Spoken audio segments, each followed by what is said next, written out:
Hey, Derrick.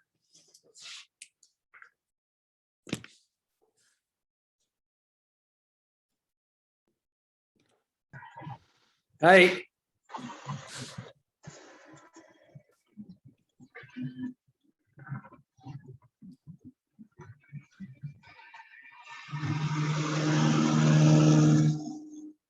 Yeah.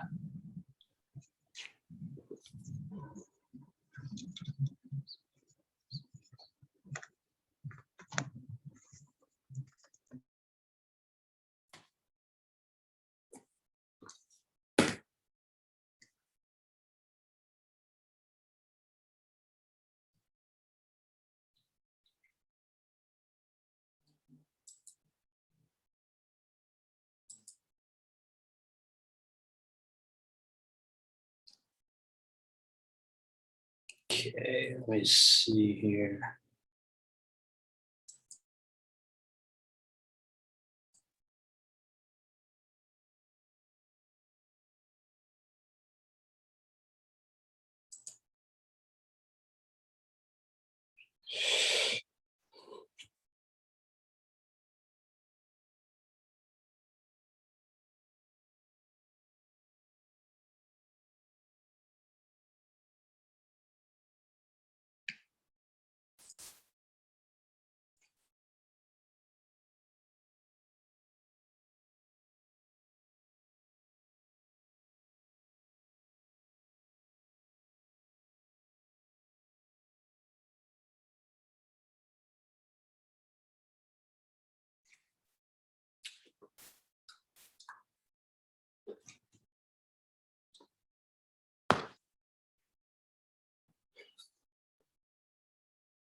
Testing 1, 2, testing.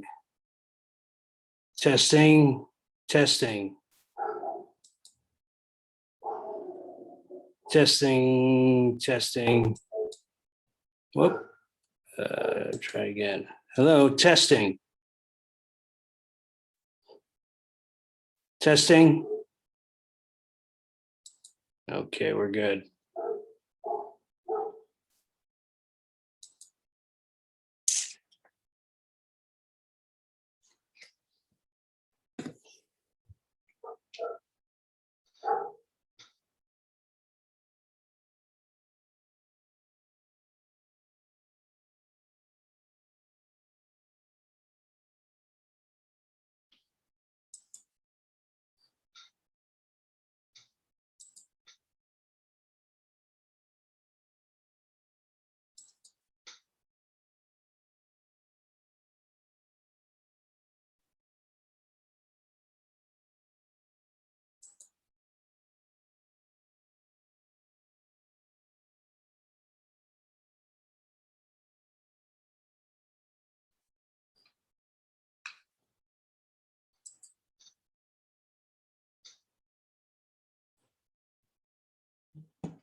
Hey, Tommy, can you hear me? I can, yeah. Okay, good. Thanks for joining us. Were you trying to get on before? I got on earlier just to check it. Okay, Yeah. I hear you loud and clear. Perfect. Perfect. So 2:30. Derrick Haynes is in the room. He Okay. He's is in the hold? He's on hold. I don't know. Freddie said he would be a little late. Okay. So we're on standby for Freddie and the rest of the crew. Hey, what's up, fellas? Is that Derrick? Hey, Yes, Derrick. it is me. I am from the darkness. I'm from the shadows. I have emerged. Hi. Yeah. Nice to meet you, Derrick. Thanks for joining us. Hey, man, pleasure for you guys having me, man. I appreciate it. Hey, Derrick. I mean, darkness, light, it doesn't matter, man. Just Yeah. Hey, I heard him say he didn't know if I was on hold or not. So I was like, let me arise from the ashes. oh yeah. Okay. Yeah, well, it's a beautiful day. Are you in LA? I am. Okay. I'm actually just getting home. All right. I was driving. I didn't want to be, Yeah. loud in this thing driving, but I'm Right. about to park right now. I'm in Santa Monica, so perfect. Oh, okay. Hey, Prince. Hello, how's it going? Hey, Prince. This is Prince, everybody. Hello. Thanks for joining us today, Prince. No problem. Cool. All right, we're going to be held up a little bit because Freddie is late, but he's going to be joining us soon. And All right. Devin Finley has just come on, so everybody, Devin. Hey, Devin. Devin. Let's see. All Devin. right. Devin's connecting to audio. He's on. I'm on. All I'm right. on, baby. Hey, Hi, what's up? Devin. Hey, what's going on, y'all? How y'all doing? I'm good. All right, all right. That's what I like to hear. Wow, look at this cast. Devin's from Brooklyn, so he's an East Coaster, and Brooklyn. yeah. Hey, that's where I reside now. That's where I live. I'm actually from Maryland, like the DC area. But I live in I'm from Southern Maryland, Waldorf. It's like 40 minutes away from DC, suburbs of DC. But I've been in New York. I've been in Brooklyn for maybe about almost like 9 years since. You're in Maryland now? No, No, he's in Brooklyn. I'm in Brooklyn now. Oh, you're in Brooklyn. Okay. Yeah, Where are you, yeah. Prince? I'm in Los Angeles. Oh, in LA. Okay, good. He's good to go. He on Los Angeles, man. Yeah, I'm You in still got- Santa Monica. You still got a whole day ahead of y'all, man. It's only 2:30 You ain't lying. there. Yeah. All right. All right. Okay. So we're waiting on Freddie. He's going to be a bit late, but he's going to hopefully join us shortly. In the meantime, why don't we sort of start the introductions? Derrick, would you like to go first? Introduce yourself and give us a little background. Yes, so I'm currently residing in Los Angeles. I'm actually in the downtown LA area, but I'm originally from Houston, Texas. I've been doing, stage and film for almost over 20 years. Been loving it ever since I was a little kid. Been my first love, before I lost my virginity. So yeah, it's a blessing. I love it. And I can't wait to see how this turns out. It looks like it has a lot of potential. Yeah. I really liked your reel when I looked at it because it showed a wide range of different types that you're able to play, and you move very nicely from one character to another. So Appreciate that. Yeah, I try to be versatile. Yeah. Yeah. Prince. All right. Well, I'm from Los Angeles, California. I was born and raised here. I've been my first love was art. As you can see, like I used to want to be an artist, but then I went to fine arts, middle school and high school. So like performance plays and like sports and everything else. So like I picked up acting there and then progressed through high school and then everything, and then I started it. So yeah, I've been just enjoying it. That's great. Thomas Ray. Yeah. Wow. This is exciting. We finally give some life to this great script, Michael. Originally from Pittsburgh. I've been in LA for a lifetime. I tried to move out, had to come back, have the acting bug. I've dabbled in sales, psychology, done some acting, done some voiceover work, and just looking forward to this cast, man. A lot of talent here. Hoping to learn from you guys too, right? Should be fun. That's great. And Tommy and I have known each other for 20 years or so. We've worked on numerous projects together. And so we've been close. And Tom helped me actualize some of the stories of this series.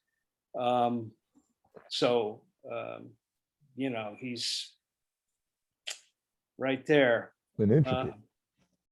Devin? Devin Finley. I'm a voiceover actor, man. I do also do performance arts and print modeling and everything under the sun, man. I'm all about taking the God-given talents I got and monetizing them. So it's been a great journey. I'm glad I was able to find out about this actual series and this show on Backstage, man. And I was like, Gimme Sum sounds like somebody I could be, man. So I went in for it, balls deep, and then Michael got back to me and said, "Hey, man, how about Killer Bud too, man? You think you can do Killer Bud?" Oh. I said, "Shit, I can do whatever I put my mind to, man." So I'm gonna give it my all, and hopefully hit a home run. Yeah, one of the reasons why I asked you to do Killer Bud is I saw the extraordinary range you had, but also that Killer Bud is repeating. He comes in second and third episodes, whereas Gimme Sum does not. So, Right. We got to keep you on. So, Thanks, man. Appreciate it. That's the reason. Okay, cool. Yeah.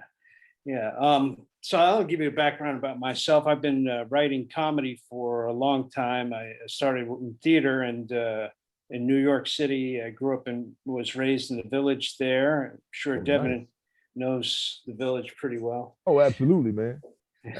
Stomping grounds right there, man. Yeah, and I was very lucky to have that upbringing, and went to school there. Went to school in Boston and learned some theater. Took some theater in London, and eventually came out here and started writing in film and television.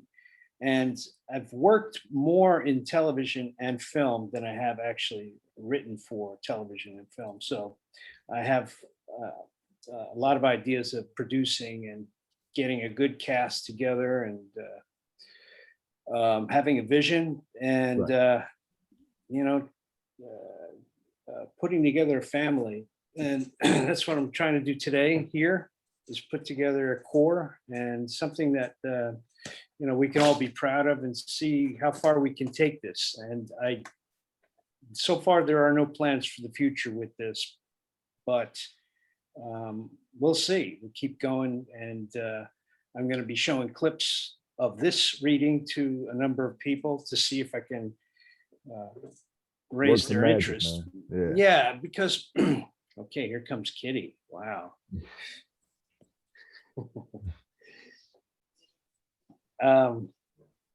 There she is. I'm sorry.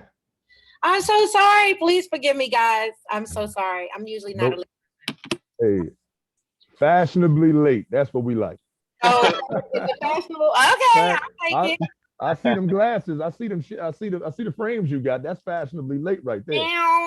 That's what's up. Good to meet you all. How are you? Hi, Kitty. Hey. Yeah, we've been through the introductions already, but let's go around the room again. We have Prince, and Prince is playing Zennie, your brother, and we have Thomas Reyes playing the next door neighbor, Mr. Cavaletti. Derrick's playing your older brother, Vance, and Devin, who's playing a couple of characters today, Gimme Sum, an entrepreneur rapper, and kind of a family friend, Killer Bud. So when I looked at your reel and your presentation, Kitty, I was really impressed. You've done a tremendous amount of voiceover, a lot of different characters, very funny. You have a great presentation. Aww. You're very upbeat. You're very happy, and baby, let's get it. So you're everything that bubbly and warm and all of this kind of thing that is going to add great to the team. So that's a wrap for Kitty. And I'm out. Thank you very much. She's going back to her trailer, man. She's going back to her trailer. If only. So Kitty, can you tell us something about you that we don't know, where you're from and how you got into this and what okay, so here's the thing that I do want to share, and let me just say this prayerfully, you guys will get to know me better, to know this is not my steez to usually like toot my own horn or whatever, but I'm so freaking excited. I have to share this. Prince, are you listening? What are you doing? Watching a video game? No, my camera's right here, but like my screen is right there. I'm gonna take your word for it. Like, that looks very much like my son over here. Like, now I'm fucking with you. I mean, I'm messing with you. Okay, so second, super excited. I don't know if you, Michael, first of all, I don't know how you write for Black folk like that. I'm like, this boy, right? Wait a minute, what's happening right now? I feel like I'm in a twilight zone because there's a lot of nuances there that you hit. I kind of don't want to give you them props, but gotta call it what it is. You got it. You hit those beats pretty nice, Mr. Arturo. So I'm gonna give you that. And I really respect, and it appears that you did a great deal of research. So I really respect that wholly and humbly. Okay, so I don't know if you know about this show. It used to air on BET 20 years ago. Show called Cedar's World. It was a motion capture character. I know that. You remember that, Devin? Yep, Prince, I know you're a baby boy, but have you ever heard of it? I've heard of it. Cedar's World? Prince. No. Is Derrick joining us or no? No? Derrick? Yeah, I'm here. Oh, okay. Do you remember that show? Ceda's World? Yeah. Okay, so that's what's up. So I played Ceda, and we are now back on the air. We reprised the role. So she's on BET on this new show. It's actually a reality show. So Ceda's playing kind of like an Andy Cohen. You know, she hosts it and encourages the girls and yada yada. But the best part is, and not that that's not great news, but the best part is that prayerfully it does well so that we can do our own show. Because we've been trying to bring Ceda back for 20 years. So the fact that she's now back on the air is such a blessing, but also for us to be able to like kind of create our own what's the word? Narration? That's not what people say. Narrative, and make sure that it goes in line with what we were thinking we want this character to be. So I'm just beyond excited about it. It premiered on Wednesday. Thank you. And it's voiceover, but it's also motion capture. So I knew I recognized your voice from somewhere. Yeah. I knew I recognized it. I was like, wait a minute. I heard wait that a minute. Who is this one? Yeah. That's what's up. So yeah. Congratulations. Thank you so much. It's a long time coming. So we were really excited about that. Kitty, you said that's on BET? It's on BET on regular, not BET Plus. So regular BET. And it's a show called The Encore. So listen to the messy mess, Tom Ray. It basically is them bringing back young ladies that were super popular back in the early 2000s as in terms of singing groups. These are singers, right? These are vocal artists. And so the Nivea, I don't know if y'all remember that name, but like the group Total, the group Danny Kane, a lot of the girls that were in these groups, they brought them back and put them in what they're calling the Music Mansion. Okay. So they're living together for 30 days and they're creating a quote unquote super group. And then it's they like a reality show. It is a reality show, exactly. Okay, gotcha. And so Ceda plays the part of the host where she just kind of jumps in every once in a while and be like, what is y'all arguing about? What is the problem? Get it together kind of thing. And so there's more of a presence as we've already wrapped. We did it in Atlanta. So there's more of a presence as the season goes on. But yeah, I'm just excited. Congratulations. Are you, Kitty, are you in LA? Yeah, I'm in LA. You're in LA, okay. Mm-hmm. Cool. Sherman Oaks specifically. Santa Monica, right here. Of course you are. The background gives it all away, bro. Well, that's my yard, but yeah. Yes, of course it is. Of course. That's Santa Monica people keeping it humble. Yeah, it's just my yard. I don't like to fake it with some, floral background like I'm in Hawaii or something like that. So. Santa Monica is not far from Hawaii, bro. Let's just keep it 1,000. It's sort of the same temperature too, right now. Pretty gorgeous out there. Pretty gorgeous. The pier and such. So yeah, that's what I'm doing right now. But I've been doing voiceovers about 20 years. I've done a lot of animation, which I love more than anything. I'm narrating a book right now. So I do serious stuff and get some commercials every blue moon. I very rarely put commercials. But animation is my bag. Like that's my shit. Nickelodeon, Disney. I've done the Boondocks. Hey, look, I'm trying to maneuver my way up in there. I'm trying to I got to maneuver my way in there. For sure. Animations, video games, cartoons. Oh yeah, that's my next joint. And toys. I want to do toys too. Yeah. That's where it's at right there. That's the lick. I know, right? Then you just doing it for fun. You're getting paid to do what you enjoy, man. Absolutely. Like let's be very. But I feel like that about VO in general. Right. People are always encouraging me to do on-screen stuff. And I mean, I'm not necessarily opposed to it. I just really love the groove of VO. Right. The preparation for it is a totally different process. And there's just certain things that I can focus on that I would be, I feel, a little distracted if I were on camera because I'd be more cognizant of it. Shit that I ain't got to think about. I can go in my booth and record naked if that's how the fuck I feel. If that's what you want to do. Yeah, I mean, the character calls for it, If the character calls for it, baby, I'm pulling out all the stops. I mean, I might not be wearing pants. You don't know. It's all a mystery. It's all a mystery. I don't think none of us are wearing pants right now. That's the only way to go. I thought you knew. That's Zoom 101, man. Ever since the pandemic. Nobody's wearing bottoms, man. Nobody. That's so funny. I just put these jeans on with all these damn holes. I was like, oh, this isn't inappropriate. They won't see it. But yeah, that's me in a nutshell. Just a lot of VO work. I'm really grateful. Hosting, I love to host. So that's why this character was so important to us and bringing her back because it's literally, first of all, there's nothing out there. Like there's no motion capture characters that we know of that are on a consistent basis. And before we did it 20 years ago, they really was like only Max Headroom, the talking head. Y'all remember him? Oh, wow, yeah. That's forever ago. So saying all that to say, it's a great hybrid or marriage of the two. Right. So it's a really good space to Are be there, in. Kitty, are there some animations on BET? Are they producing any? They are not. And No. I think that's part of the reason that they greenlit the situation is because they need it. You know, they're Oh, under yeah. that Viacom umbrella and have been. When we did it 20 years ago, Viacom had just bought BET. So my point is that in all this time, VH1 has stepped it up, MTV, everybody that they own has some level of animation that they've incorporated because they see where the business is going. And that is literally what's happening right now. That's the future. Not that it wasn't before, but more so than ever before. And They need to pick up Black Dynamite. oh, don't get me started. And Carl Jones is Michael is a J. very good friend of mine. Carl Jones, Michael I J. just talked to him the other night, and he was congratulating me on show. It felt so good to hear that from him. What is that, Devin? Black Dynamite is a bomb ass show. I need you to Google that, bro. Yeah, Kittie KaBoom. Hey, look, it's one of them show. It's like a black exploitation cartoon. It was based off of a movie. That's it in a nutshell. It's black exploitation, but as a cartoon. It was based off of a movie that was filmed like a black exploitation starring Michael J. White. Right. Exactly. You can watch that too. You can probably catch it on one of the streaming sites will probably show it. Watch that first, and then you can watch the actual animation. And then you'll see how they kind of is the animation current? Yeah. It's current. Okay, it's shooting now. Oh no, they stopped, man. It was on Adult Swim for a while. They did like 2 or 3 seasons. They didn't get a third season. They got 2 seasons total. But the guy that created the show and that runs it, he started out. His name's Carl Jones. He's a huge deal. I love him dearly. He started out on with the Boondocks. The other one, y'all. Aaron Magruder and the Boondocks. Yeah, they worked together very closely. He did actually one of the voice. He did Magnificent as a voice, and he wrote and he animated, and now he's moved on. He just got the job of showrunner for, Matthew Cherry got the Oscar for Hair Love, the short. No.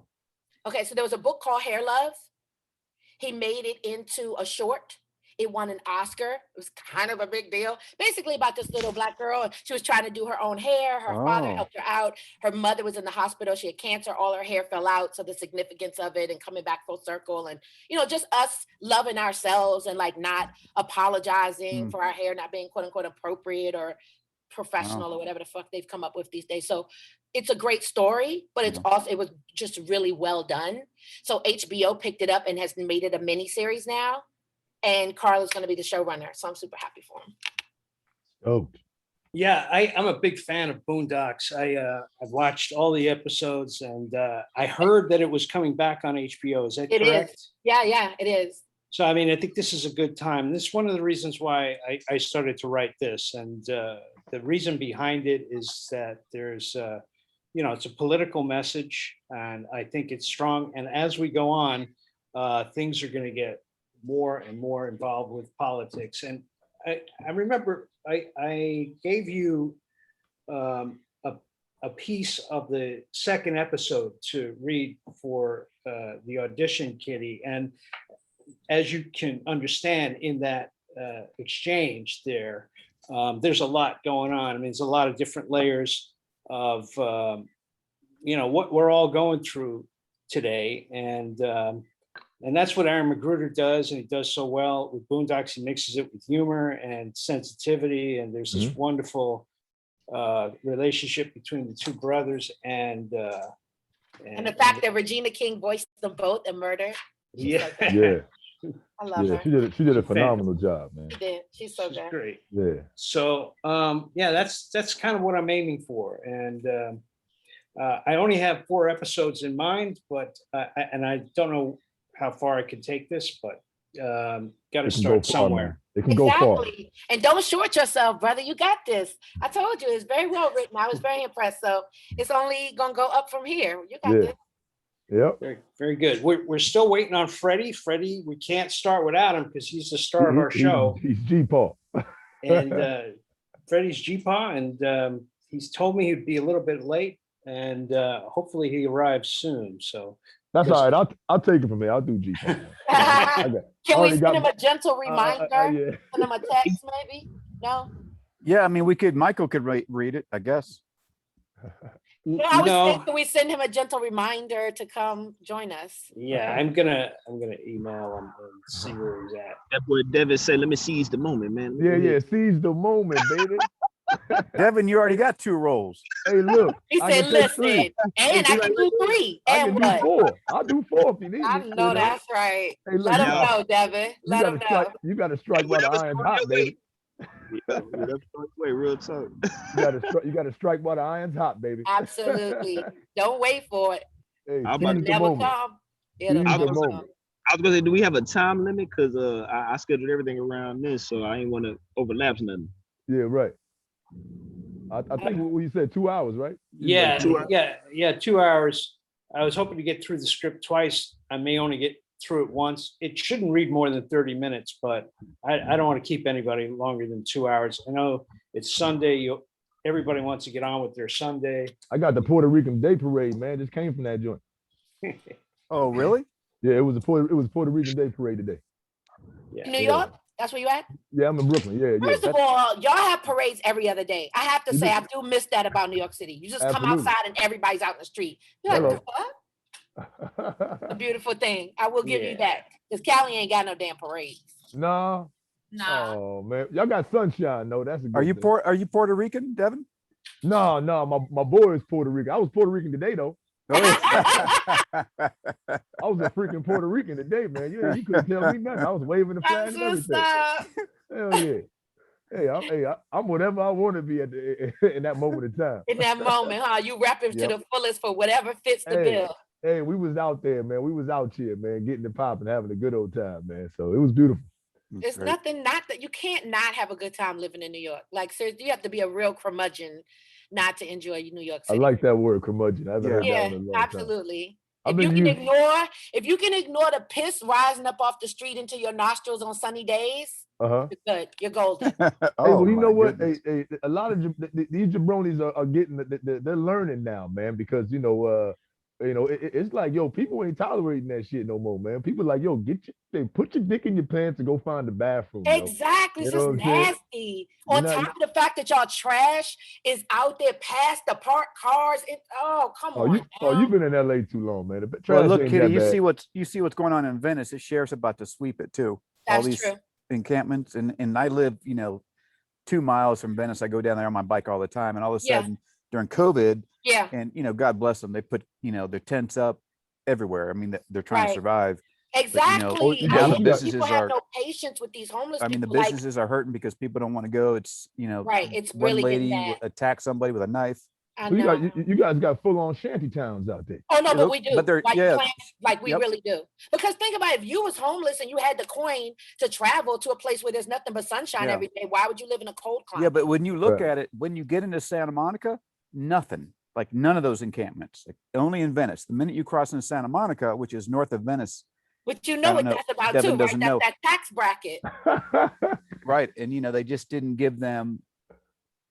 But it's everywhere. I mean, I literally just drove under a bridge the other day, and these homeless people, they said bump all this having tents that connect. They literally had boards and had built with like wood. Right. I'm like, well, damn, if y'all that talented, let's get it together and make a house, shall we? There you go. Give them a job.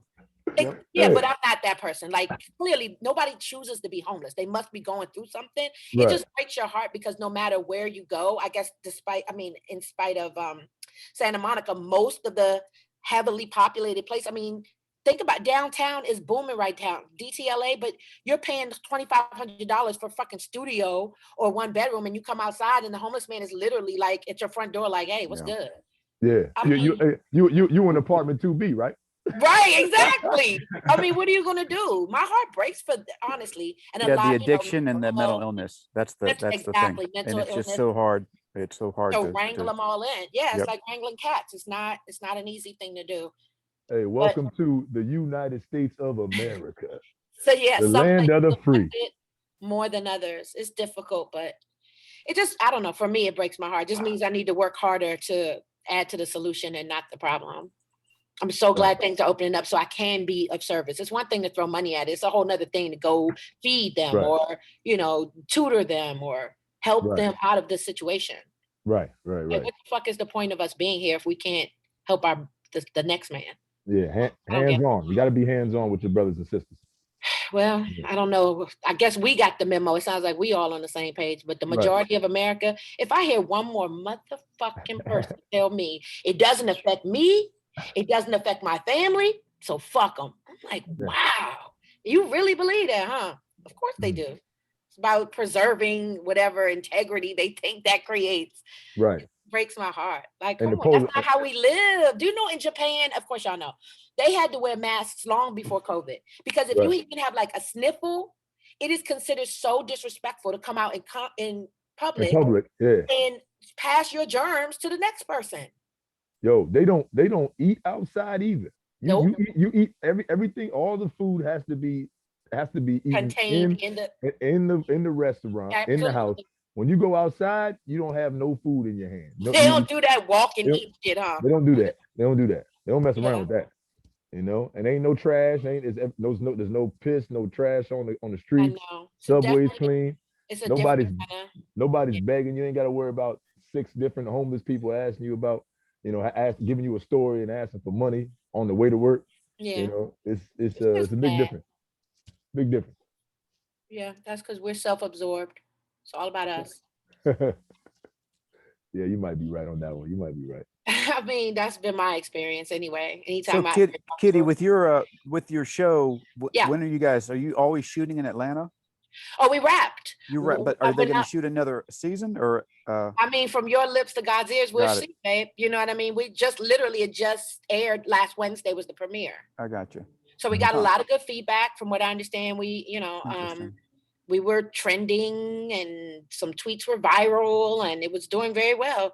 So, I try to just stay in the present. I can't get too far ahead of because I'm a train wreck with that. I'm totally rabbit hole-ish, you know what I mean? And don't leave it up to me. Oh God, now I'm going to have my own show and I'm going to, and I'm off to the races. So I just try to focus on the present. Freddie! It looks like he's here. All right, Freddie. Where you was at? What you was doing? Geepaw in the house. Geepaw in the house. Right? What you was doing, Freddie? Speak on it. We can hear you. Your audio is on. Can you guys hear me? Yes. Yeah. Yes, sir. Okay. Finally, I'm sorry. I had to change locations at the last minute. But you're here now. Okay. That's it. You're here now. That's all that counts, man. You're here now in the present. Thank you. Got your tank top on? Freddie, we've gone through the introductions here, so let me just do it again. We got Derrick, who's playing Vance. He's your oldest grandson. We got Prince playing your youngest grandson, Zennie. We've got Kitty. Kitty's playing your granddaughter, and we got Devin. Devin's playing Gimme Sum and Killer Bud, and there's Tommy up in your right-hand corner. Tommy, what's up, Freddie? Nice to see you. He's playing Mr. Cavaletti. And when you're ready to go, wait a minute. Give us a little introduction to just to loosen up with the group. Tell us something about yourself and your love for comedy and your love for doing this and everything else.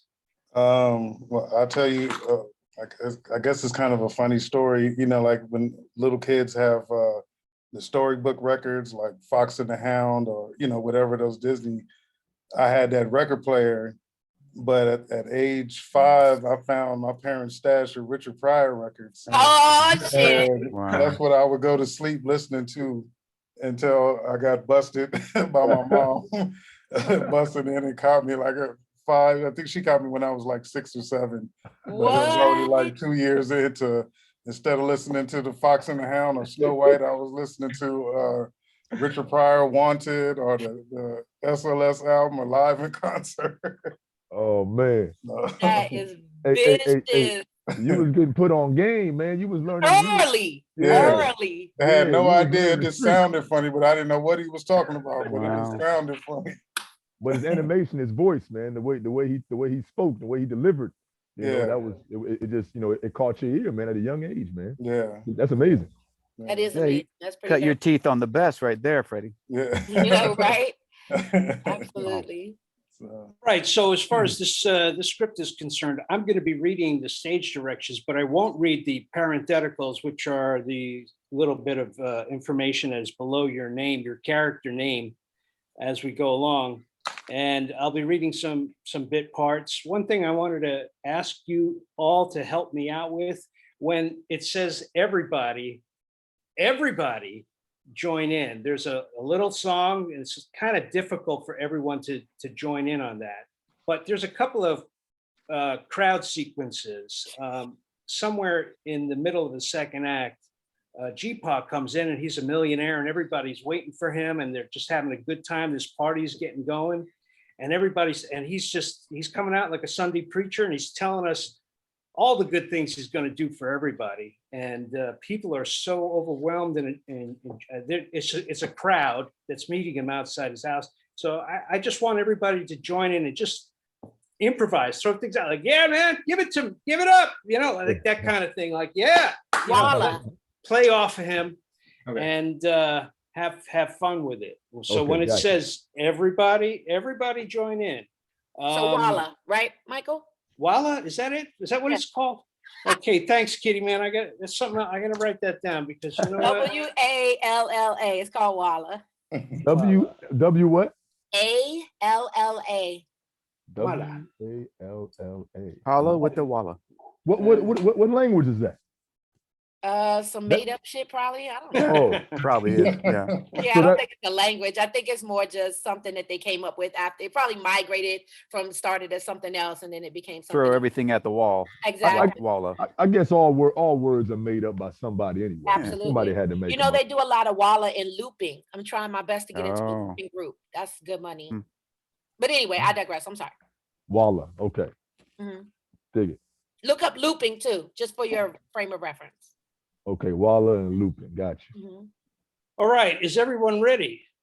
Yes, sir. Okay, I'm gonna go. All right, here we go. Thugsmack, pilot episode Shitcoin. All right, here we go. Set it away. Set it here.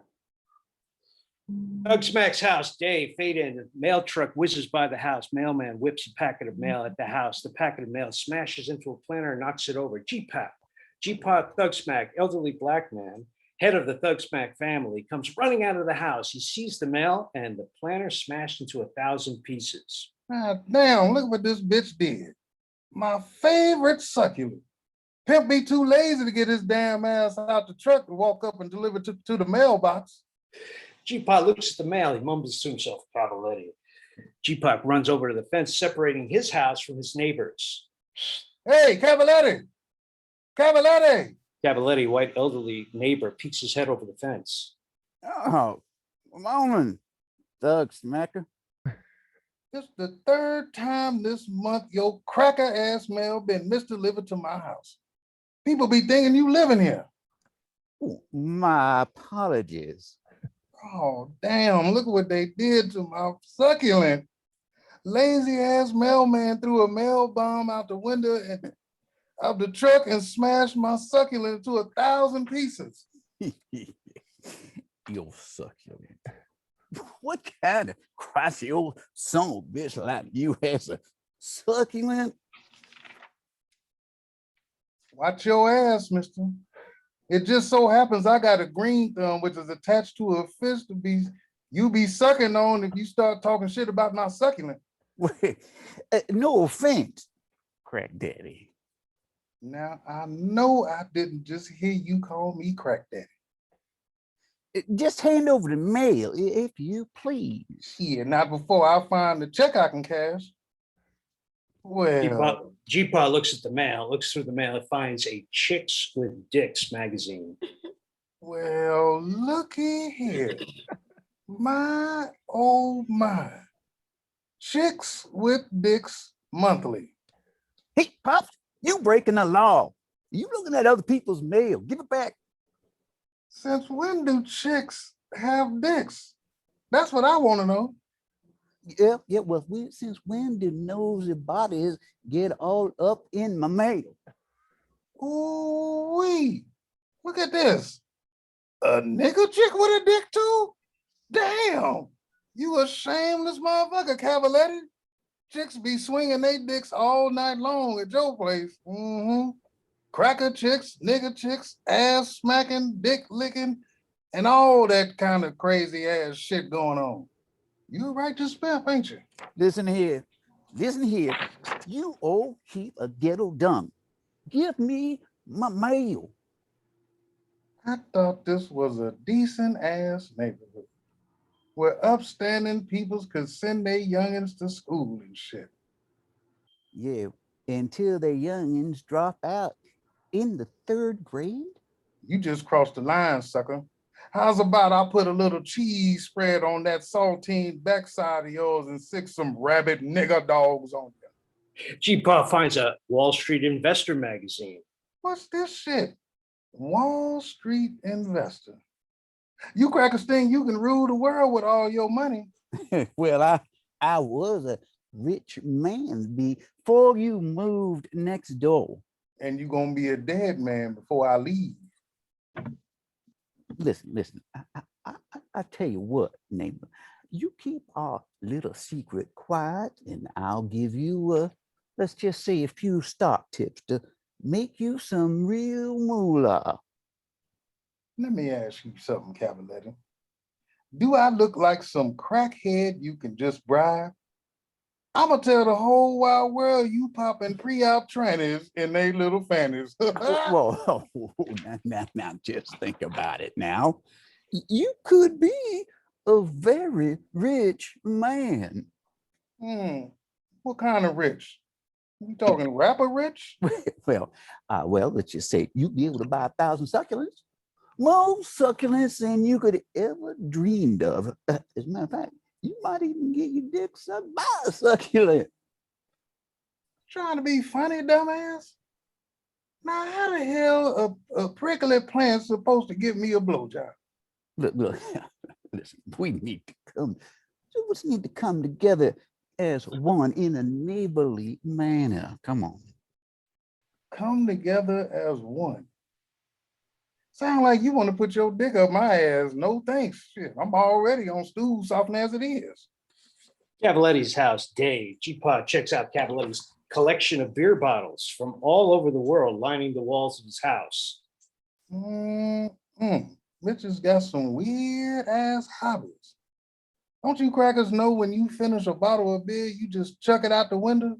Well, I've been collecting them since I was knee-high to a billy goat. I guess one man's trash is another man's white trash. Geepaw laughs. Well, I even got some beer bottles from Africa. Africa? You trying to play me, Cavaletti? Cavaletti brings a Geepaw beer. Cavaletti has one too. Now, why would I play a stone cold player like you?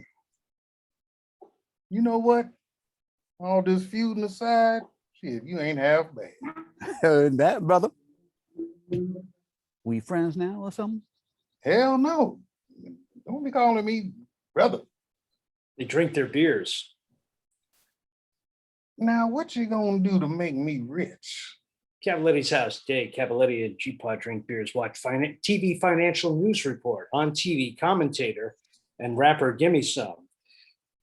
Exciting news moving the markets today. With me, I have musical impresario and rapper Gimme Sum. Devin. Oh man, Devin, I can't hear you. You got on mute. Okay. I got it. Let's take it from the top. Exciting news moving the markets this morning. With me, I have musical impresario and rapper Gimme Sum. Thanks for having me on, OG. Yeah. Now let's get a little background on your rapper name. Gimme Sum. It's easy, dog. The name is Gimme Sum. S-U-M. Now I ain't looking to take some, and I ain't looking to steal some. I'm just looking to get me some. Get some, as in a sum of money, as in you being the recipient and not the giver? Nah, this is where niggas get it all hung up on technicalities. What I'm saying is, after I get some, as in the amount I'm paying through lucrative financial transactions, then I give some, which is why I'm here today. I like this smooth bitch. He's got class. You cannot give some if you have none. It's the law of financial physics. Yeah, that's right, brother. You tell him. Shit, Thugsmack youngin' be looking for a hand that all day long. Gimme Sum. You have a new cryptocurrency you're introducing on Wall Street today. Why don't you tell us something about it? Okay, look, everybody heard of Bitcoin, right? Except all the brothers and sisters. They've been locked out the wealth grab, feel me?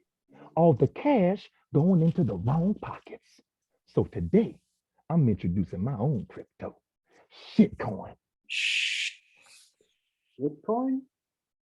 That's right. Digital coin come right out your ass.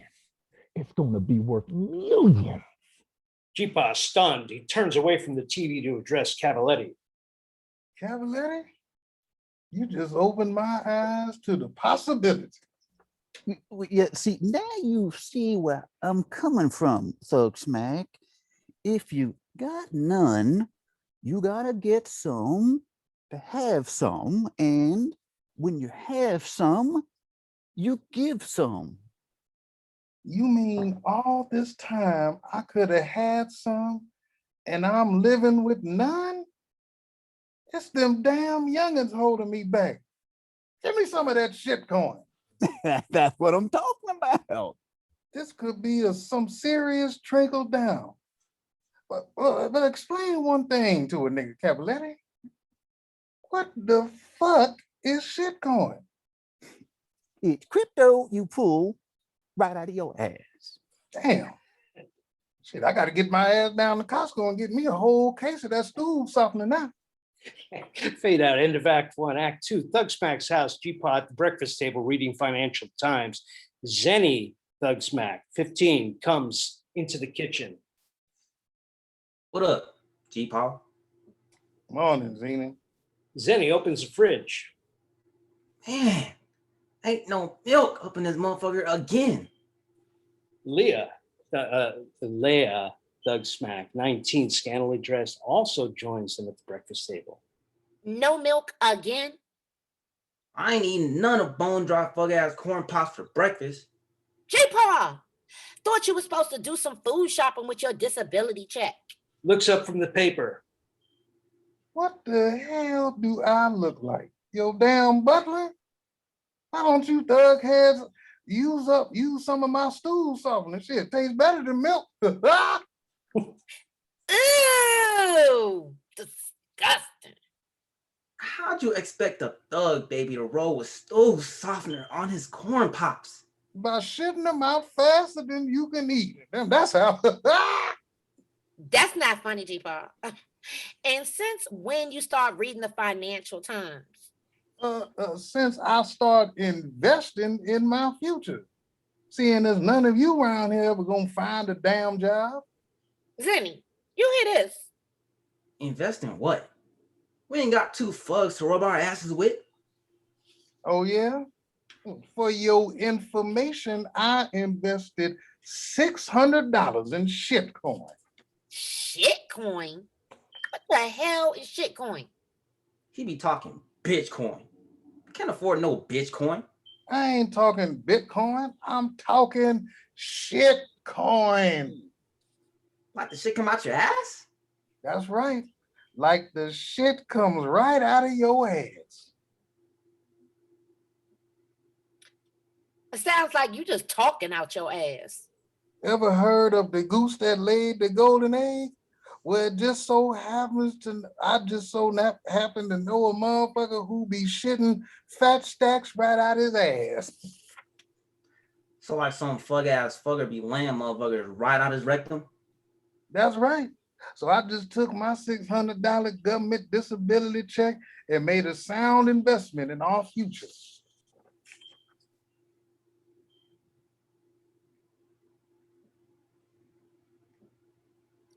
Look at me, Geepaw.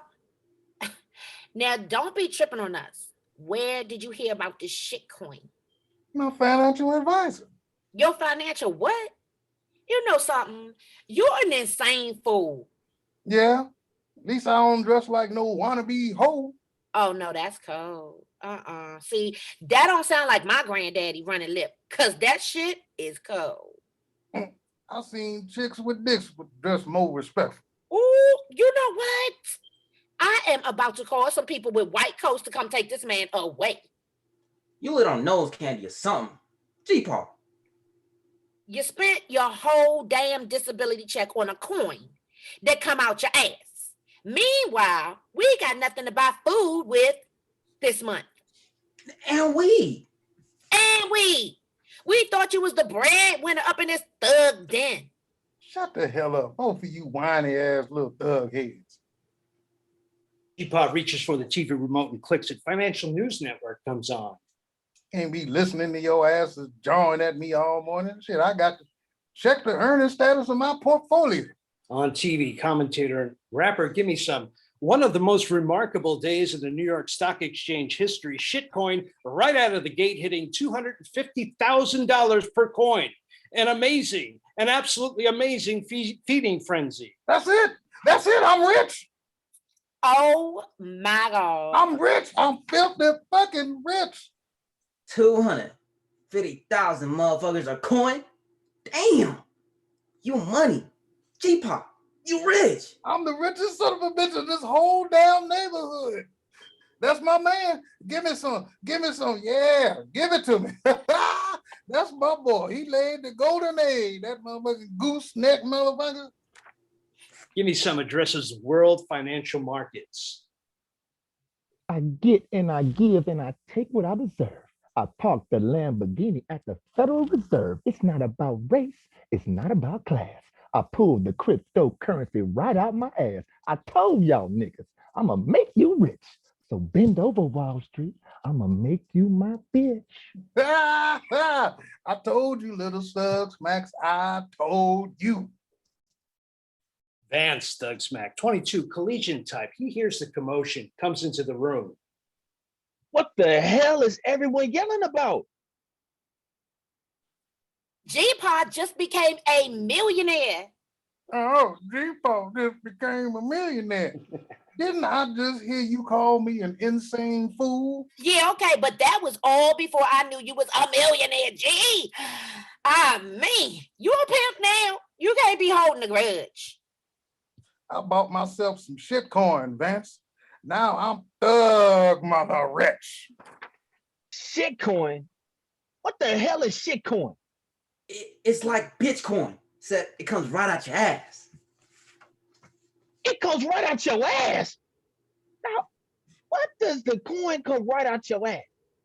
Motherfucking goose be shitting crypto. Dog, I don't know. Geepaw, you explain it. Well, On TV, rap song continues. Gimme Some mock sitting on a toilet bowl, shitting gold coins. Geepaw raps. well, he began snorting lines of Metamucil infused crack cocaine. Shit-stained dead president's gonna be raining down. And every time, every little fart he makes turns to gold. Mm-hmm. But we gonna celebrate tonight, thug babies. Celebrate music, weed, and hoes. The celebration is on. Thugsmack's house night. Limos line up in front of Geepaw's house. There's a big ass party going on inside the house. Zennie, Vance, Lelah, Killer Bud, Cavaletti, and friends. Suddenly, a long limo pulls up, and out steps Geepaw dressed in a ratty old tuxedo with two transvestites draped all over him. Thing is, Geepaw doesn't know they're trannies yet. Geepaw struts up to the house with the two trannies like he's a king. Everybody comes out in the front porch and sings. Let me lead this for you. Champagne, caviar, and a side of sirloin. Geepaw's a millionaire on Shitcoin. No more problems, no more pain, except for paying taxes on the capital gains. Geepaw stops on the front porch and continues to rap. I'm a humble man from the humble start. I want to thank you, ugly bitches, from the bottom of my heart. Yeah. Yeah. Oh, yeah. I may be a wealthy as fuck OG now, but I ain't never gonna forget nobody. You mean something to this nigga? Oh, yeah, you got that. Word. Keeping it real, G. And I know all y'all thug smack leeches and moochers gonna want to suck on my $1 million titties. All I got to say is, there's plenty of milk. I'm sucking the shit out them titties hard, G. Yeah. Nobody's gonna be left with none. Yeah. Cause I got some. Yeah. And I'm gonna give some. That's right. Yeah. That's right. To one and everyone. Yeah. Smack, thug smack. Doug Smack's household night. DJ spins wax. Audio echoes throughout the house. He's the newest cash king, Skrilla Gorilla of Wall Street, the godfather of shit crypto. Get on the floor and dance and give it up for the overlord of finance, Geepaw. Doug Smack's house night. Geepaw introduces his two lady friends to Zennie and Lelah. Yeah, this here is Wanda, and this here is Rhonda. No, wait, not. This one is Rhonda, and this one here is Wanda. And this here is my granddaughter Lelah and my grandson Zennie. Wanda extends her hand to Zennie, speaks in a tranny voice. Pleased to meet you. Your Geepaw didn't tell us what a wonderful family. I can really feel the love here. Rhonda does the same. She has even a deeper voice. I can't wait to dance so I can get in your granddaddy's pants. Geepaw laughs uneasily. Zennie and Lelah sense something strange about Rhonda and Wanda. They look at each other. Hey, now why don't you two foxy ladies go mingle with the guests, all right? I have to attend an engagement with some of my business associates. Bye for now, handsome. Toodaloo. Toodaloo. Rhonda and Wanda peel off.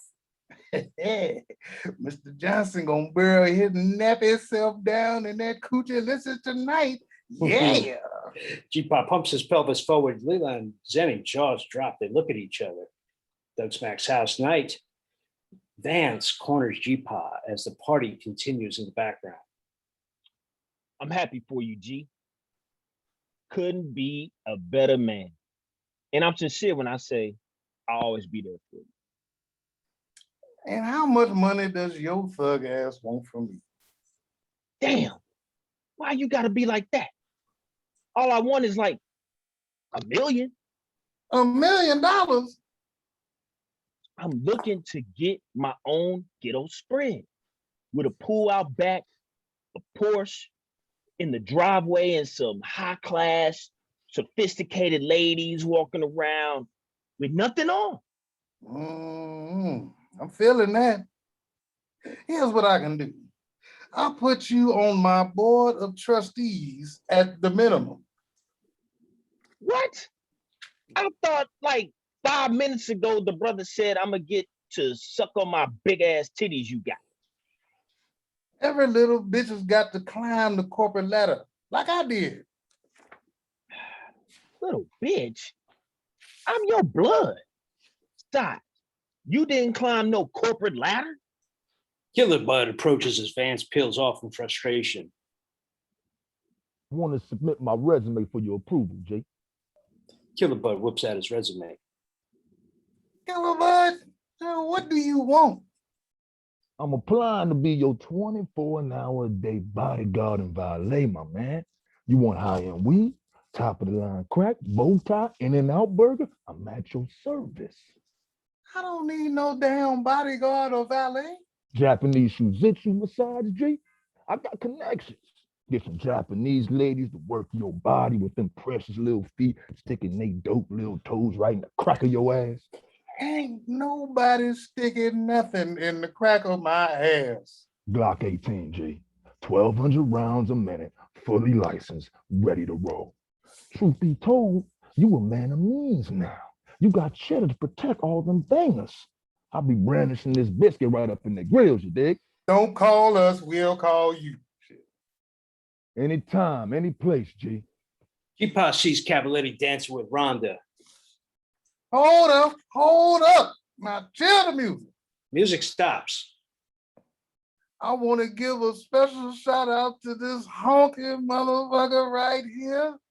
Cavaletti, this man put aside his differences and stepped up. Word.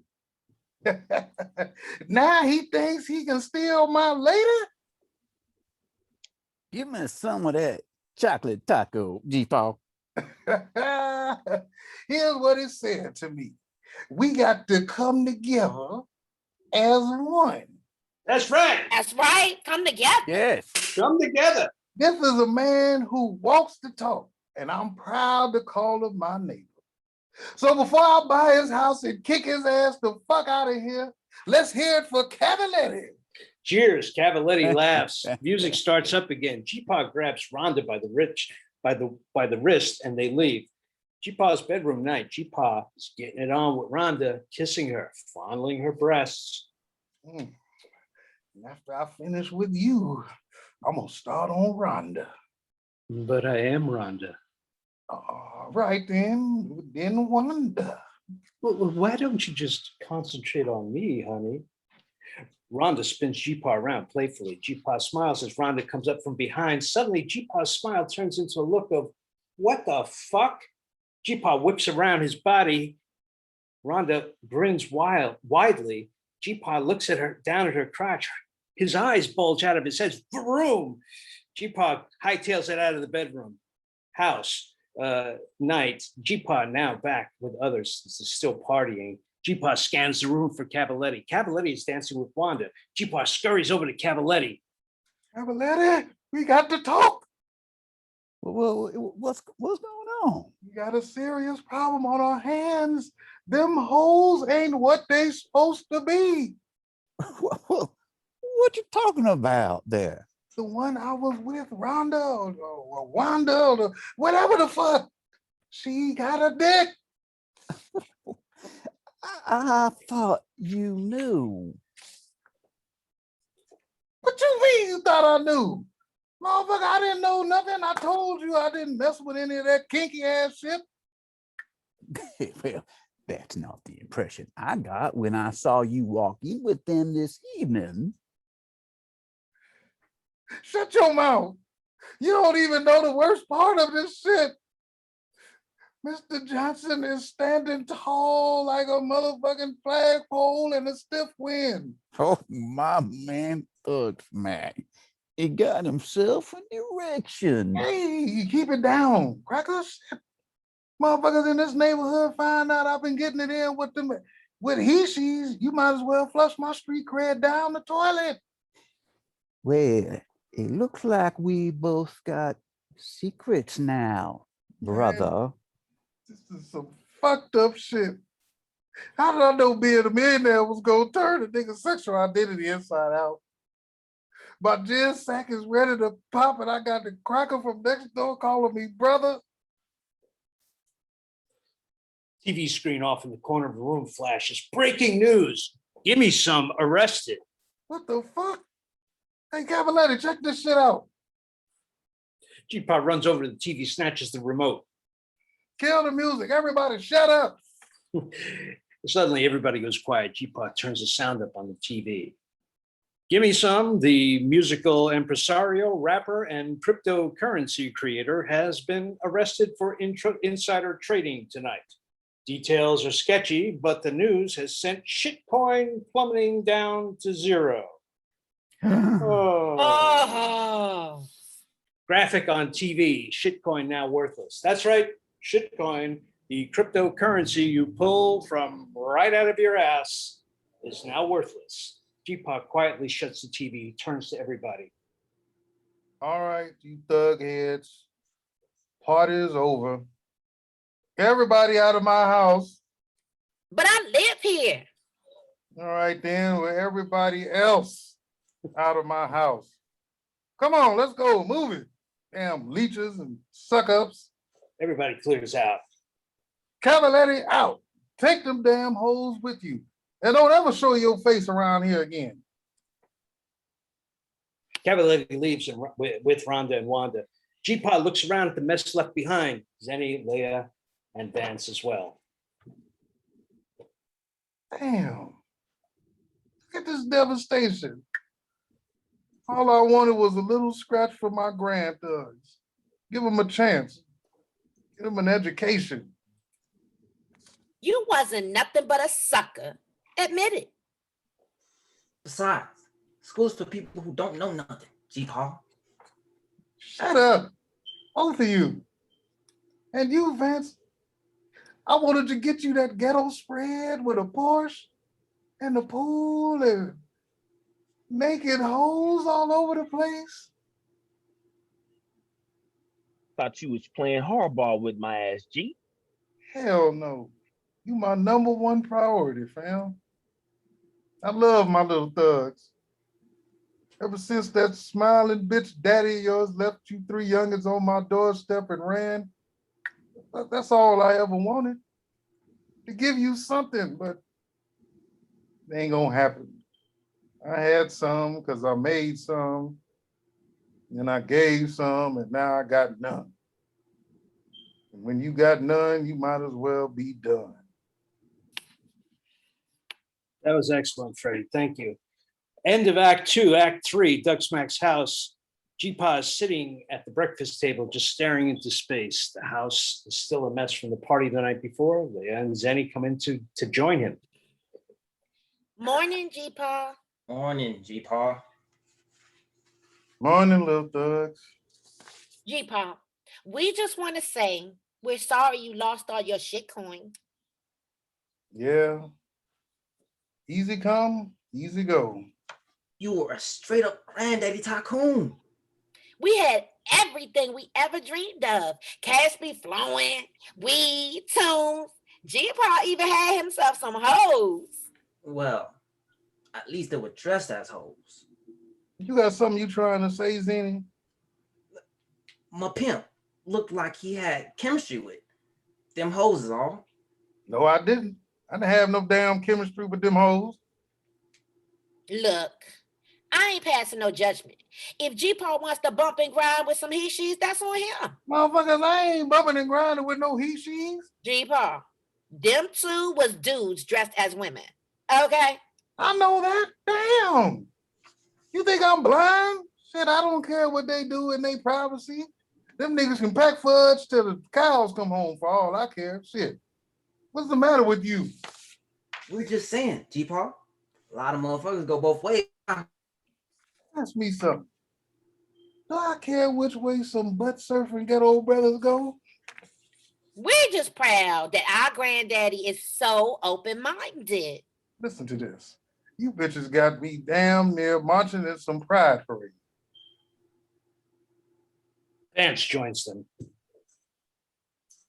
You out of the closet, G? It's no secret anymore. Motherfuckers just be attacking from all sides now, huh? Everybody knows it. Everybody knows what? Who's everybody? The whole wide world. You damn fools don't know the first thing about what the kind of pleasures being a millionaire brings. It changes a nigga. I'm glad I'm broke again because I got years of experience living in financial ruin. Find me a hoe tonight, a real one, and I'll prove to you I'm back to normal. So me and Lelah, yeah, we're gonna get fuck real about pulling our weight around here. Jobs, Geepaw. For real this time. Me too. It's time to get serious. Oh, you be talking out your ass, thug babies. They squeeze the labor out of you and all the damn money go to the 1%. Why can't we be the 1%? That's the $1 million question, Vance. Don't you want us to get jobs, Geepaw? I'm gonna tell it to you straight. You gotta be damn lucky out there in that cesspool of humanity. And pinning your hopes on luck itself ain't no way to live. I know. I used to beat myself silly for peanuts. And I pray you don't have to do the same. Now, why don't you three help your G clean up this shit house and consider that working for me? Thugsmack's house day. Geepaw is carting a box of beer bottles to the trash. He takes a look at the bottles and then a quick look at the fence that separates his property with Cavaletti's. One man's trash is another man's white trash. Geepaw approaches the fence he shares with Cavaletti. Hey, Cavaletti. Cavaletti. Cavaletti pops his head up. Morning, Thugsmack. Look, I ain't trying to kiss up to your ass or nothing, but thought you might like some of these beer bottles for your collection. Well, that is awfully kind of you, Pops. Not that I wouldn't want to smash every last one of them upside your head or nothing. Oh, come on now. All them chicks with dicks and all that shitcoin business. Well, now we had a deal. You keep my secret, I keep yours. Some secret? Shit, I've been branding LGBTQ by my own grand thugs. I don't have a dollar to my name, and you still living next door to me. Long silence. They say all good things come to those who wait. You never know what tomorrow brings. Yeah. They don't know what they talking about. So, we back to being friends? Hell no. You never was friends. And it makes no difference to me if and I never see your ugly ass again. Oh, well. Gee, that's too bad, because I got something for you. Cavaletti presents Geepaw with a potted succulent. Damn, that's a nice succulent. I thought you might like it. Geepaw admires the succulent, looks at Cavaletti. You know what, Cavaletti? I might take a shine to you after all. Just stay your cracker ass on your side of the fence. Geepaw walks away carrying the succulent. And you stay on your ghetto ass side. Oh, and you stay on your ghetto ass side. Thanks for the succulent, cracker. Oh, you welcome, ghetto. Cracker. Ghetto. Cracker. Ghetto. Fade out, end of Act 3. All right, that was great. Thank you. All right. Oh, that was awesome. That was fun. That was dope. All right. So let's go around the room. Derrick, would you like to just give us your impressions of what this is all about and your feelings and so forth? I thought it was hilarious. First off, I can really see this like the whole time everybody was talking. Like I just had a visual in my head. Like I can see all this stuff brought to life. Like I can see how this can look from a like storyboard visual standpoint. So the whole visual in my head, I saw it all to life. Like I can see like each individual, each character. I was like, oh man, this is gonna be dope. So yeah, I still don't know whether or not I want to leave the options open whether or not this would be an animation or live action. Gotcha. And I can't decide because I just can't. I don't have that. I'm not an animator and I've never worked in animation, so I don't have that, but I have worked on the stage and I sort of write it like a stage play. So we'll see. We'll see if somebody likes it, wants to develop it as an animation. They may know more than I do as far as that's concerned, but thanks. How about you, Prince? No, go ahead, Derrick. You finished? Oh no, that's cool. Yeah, I was just saying either way, I think it's dope either way. So. Thank you. Okay, Prince.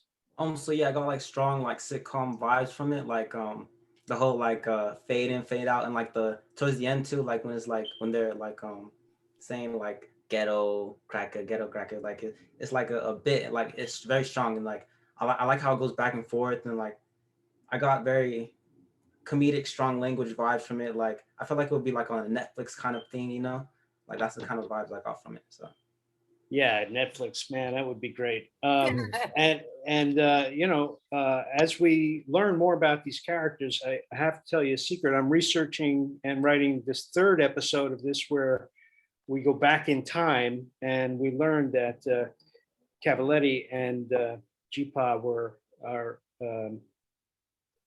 they come from a very similar background. And I'll just show you this book here. I don't know if anyone, did you notice the name Cavaletti? And so we're going to learn about the history of Louisiana and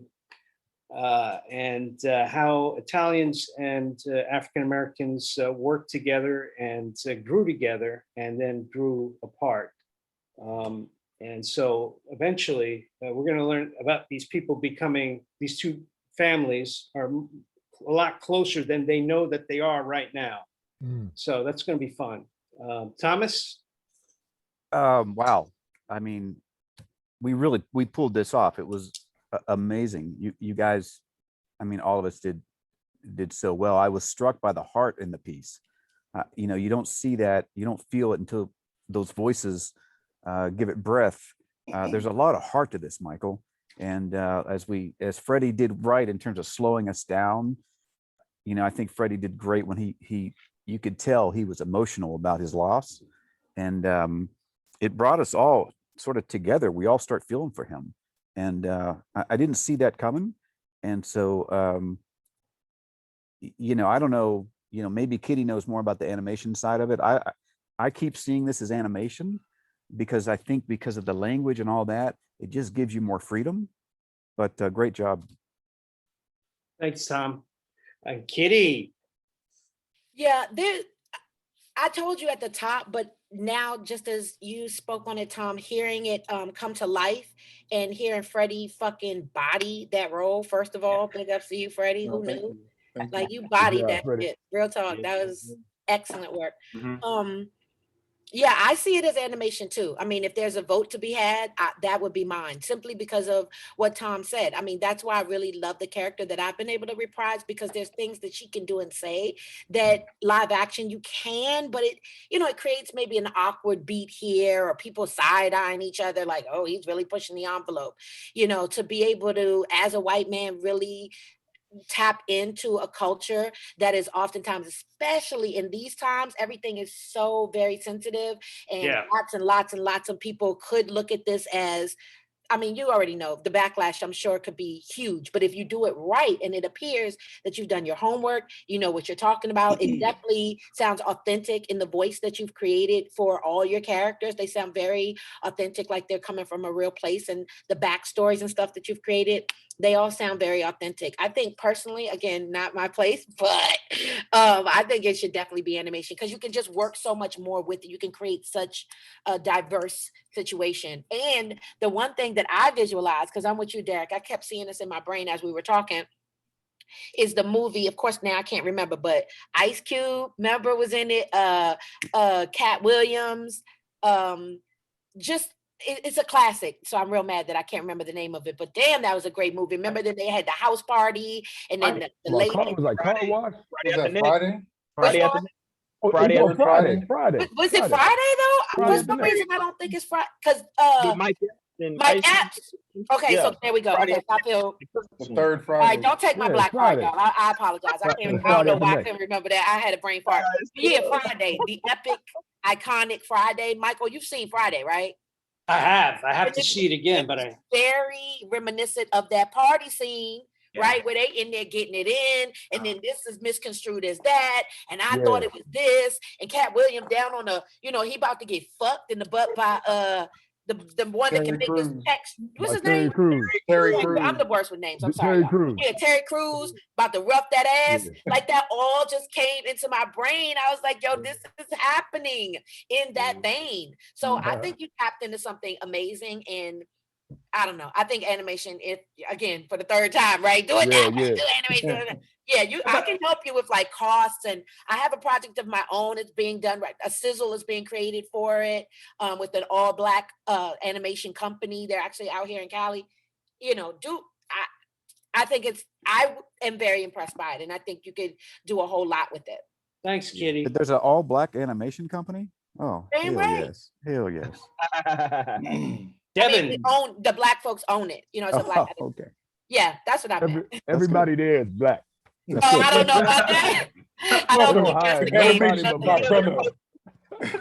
I don't know that that's the case. I'm just That saying would the not black be man right. owns it. We That only would use not be black right. ink on black paper. Right. I mean, it's pretty dope though. I'm really grateful Black that that brother's helping us out with our project. So that might be something, you know, once you get that sizzle, you can start shopping it and all that. But anyway, I'm ahead of myself. It was great.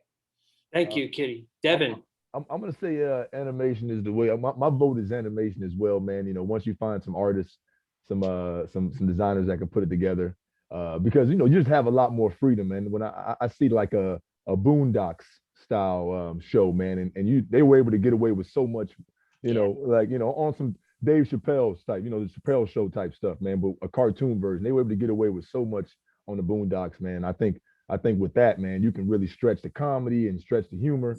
And you know, you just got more freedom. So yeah, I would say animation is the way to go, man. And I just enjoyed, man. I enjoyed the dialogue, man, putting it together, man. Everybody's characters, man. They got the perfect voice to paint a picture for your imagination. When you close your eyes, you can hear all the characters coming together with their voices, man. So shouts out to everybody, man. Everybody doing the voice acting. yeah. Yeah, you guys did great. Guys, all the character Thank you. voices were amazing, man.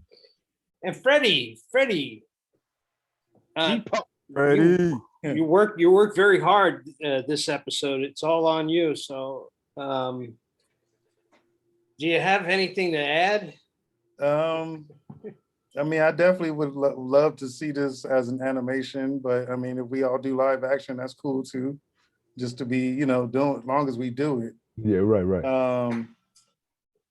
As soon as I read it, I think I told you, it just had that vibe of, you know, like I was seeing like, oh, like I see Fred Sanford here. I see All in the Family here.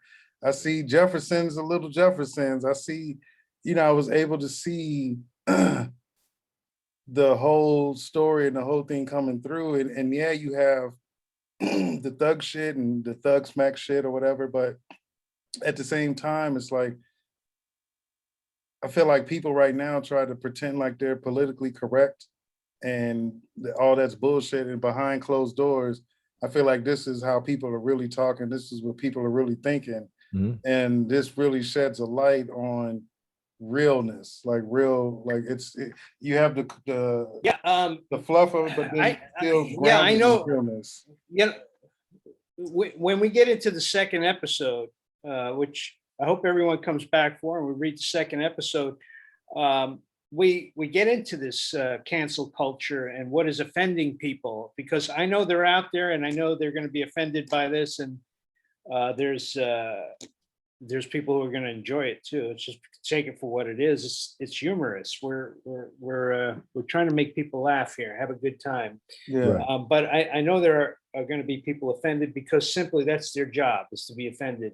Yeah. Critics, man. Yeah. So and I even talked to a friend yesterday that's she has a transgender son that became a daughter, and I even asked her, you know, I was, you know, thinking like, you know, is this offensive to you, like these jokes and, you know, situation? And she took it from like, no, it's better to not act like or pretend like it doesn't exist.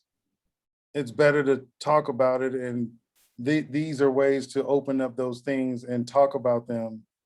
Open up, you know, something again, like something real that's really going on, but then still have fun with it at the same time. In the way that, you know, things are written in situations that happen, because people really think that, you know, that's going to happen, and a lot of that stuff has really happened. Yeah. Mm-hmm. Yeah. You know, I'm not going to read it a second time. I think, you know, first time was good enough, and since we're not in production, there's really no point in reading it a second time. I mean, I've got the picture. I'm just going to give notes here, and they're really, really brief. But the speed at which things were read was a little slow in the early going.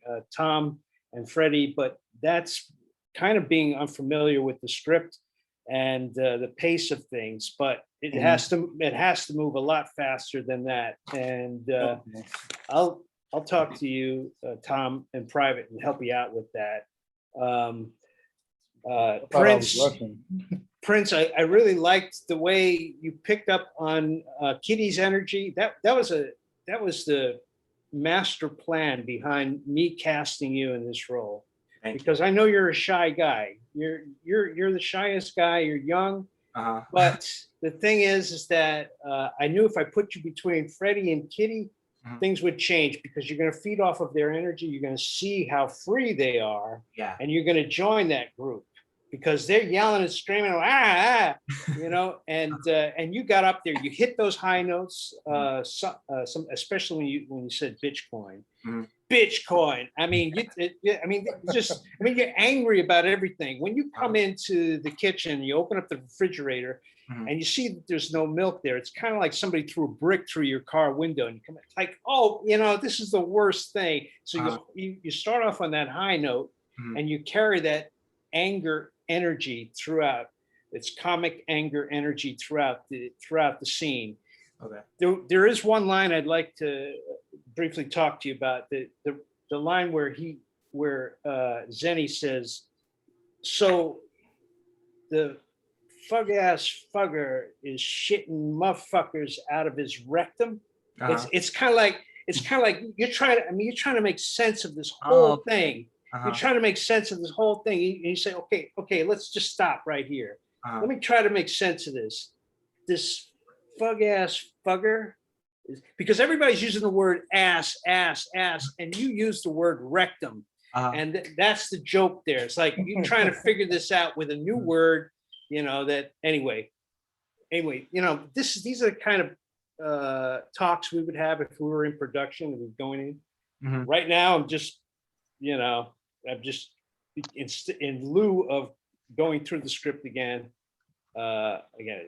Kittie, everything is great. The energy is great and everything. There is a time every once in a while where you can pull back a little bit, because it allows that energy to, when it returns, to have a new momentum, because and you did that with when Geepaw says something about the way you dress, and you say, "Oh man, that's cold." I mean, you stop right there. I mean, you're running at a very high level. The energy is very high, and then you stop dead and say, "Oh, that's cold." Now, I know that's not you. No, that's not you. That's not you. Hey, you know what? I'm going to send this guy to. This is, you know, I mean, it's like you drop down. The energy drops down, and you take a moment, and then you can go back up again. It helps the comedy. And again, these are the kind of things we would work on if we were in production. The same thing with Freddy. It's about pacing and so forth. And sometimes you're just reading just to get through the script, and you really can't be concerned with pacing right now. You're just trying to get through the script. You're just trying to read, just trying to keep up. And so you're pacing through a table reading like this is not what it would be otherwise. But there's all these kinds of little nuances in that dialogue that, you know, can help you out and make these lines a lot funnier. Derrick, everything went well with that scene, but I would have loved to hear you lay it on really thick in the beginning, like, Geepaw, man, it couldn't happen to a better guy, you know. And I just, you know, I'm really happy for you. I love you. You know, I'll always be there for you. I'm just, and it's just, you're laying it on so thick. You're just setting up his line like, all right, how much money you want from me?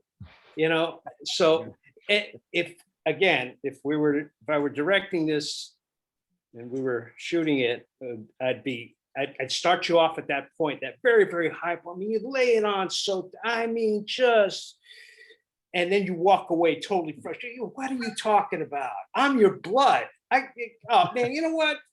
Go back to your party. I'm out of here, you know?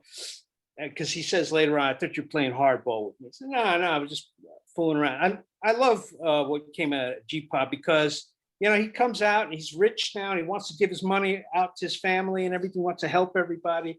but he's got to play a game first. He's got to play hardball. He's playing CEO with his son, with his grandson Vance. He's playing hardball with everybody, and then when he loses it all, he's like so broken. And I love what you did with that, Freddie, because again, it's a point in time where we're reading through the script, you're trying to get through the script, and you're not concerned with pacing. But in fact, you were concerned with pacing there. You did slow it down. You did understand that this is the point in time where he's contemplative. I mean, what does it all mean? What does money mean? What good is it if I, what did I just go through? So you did a very nice job there. So that's it, everybody. I mean, we could just bullshit for another 30 minutes, or you can just, I'm thankful, I'm grateful. I mean, I'm very happy. Look, I'm really grateful I was able to cast such a wonderful crew together. And I would like to do this again with episode 2. Maybe in a couple of weeks or so. I'll see what everyone's availability is, and Hey, bring back Gimme Sum, man. Come on now. You gotta bring back Gimme Sum, man. I need more of that, brother. I'll try. Come on, you gotta write them in, man. You can write me in from jail. I'll be in jail. See, like that's the person that always be talking shit to too. Like, Yeah, no ass.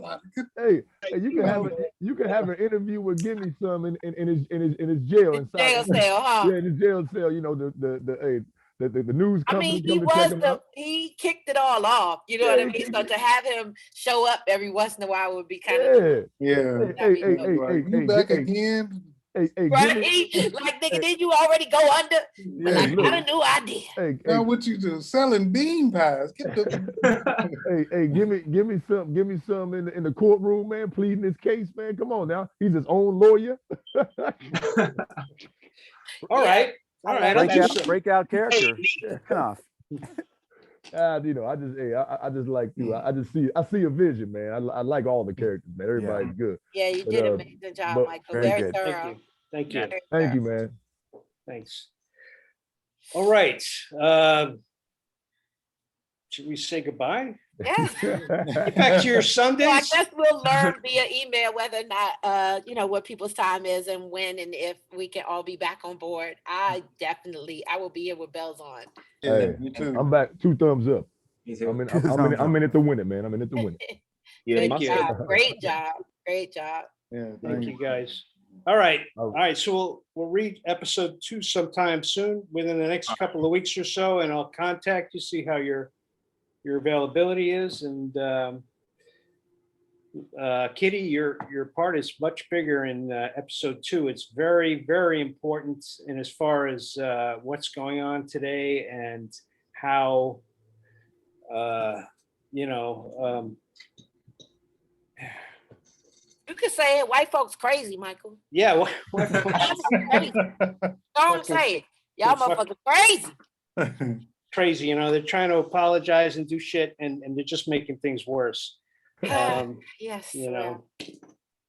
I think it makes for great conversation, and I love the fact that you sent that to me as the audition, because it helps to kind of, as we were saying earlier with the characters, there's a whole lot of nuances within Lelah. So to be able to come and be, scantily clad, but she owns her sexuality. She's a Megan Thee Stallion of sorts, while still coming around to, call people to task and be like, simply because this is what I'm giving you, this is what I'm presenting myself as, does not mean that this is the full circle of who I am.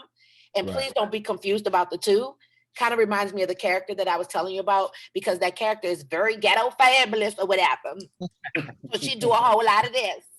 But that doesn't mean that the content is not something that still needs to be acknowledged, or having a conversation about. Like, it's still engaging and it's still intelligent. Highbrow shit is just conveyed in such a way that she say it so motherfuckers, can relate. Right, if she there you spoke go. like this, maybe Black people wouldn't be as interested. So she makes sure she get her point. It's that kind of thing. And I really respect that about the script, Michael. You did a great job of doing your homework and giving her multifaceted. Thank you. I through my life and through my studies and so forth, I learned the thing I feel that's the greatest disappointment with our country is not the racial issue. Of course, there's always going to be differences, and there's always going to be frictions, and there's always going to be incidents like there was last year. But I think that the greatest disappointment is our economic inequality. And the night before Martin Luther King was killed, he was at a meeting with some folks who were going to strike. And his message was always about economics. He was talking about economics, and it was a long time coming for equality, but we've lost that message. And you know, there's a reason for losing that message. There's this very strong pull out there to keep things, you know, to keep people from gaining economic equality. And I think that's the biggest problem. And that's a lot of what I do. And it's going to come really strong in the second episode. And from there, I'm really proud of it. You're going to understand what the message really is here as far as equality goes, and how we can achieve a kind of equality. I mean, you know, nothing's perfect, but we got to work on things. So thank you again, and thanks everybody again. Hey, thanks for letting me let me play two roles, man. I really appreciate that, man. I was really able to, you know, expand my horizons a little bit, and really embrace both characters, man. Thanks for that. All right. All right, guys. See you in a couple of weeks. All right. Bye, guys. Good to meet everyone. Good to meet you. everybody. Happy Sunday, y'all. All right. Thank you. God bless you. Bye.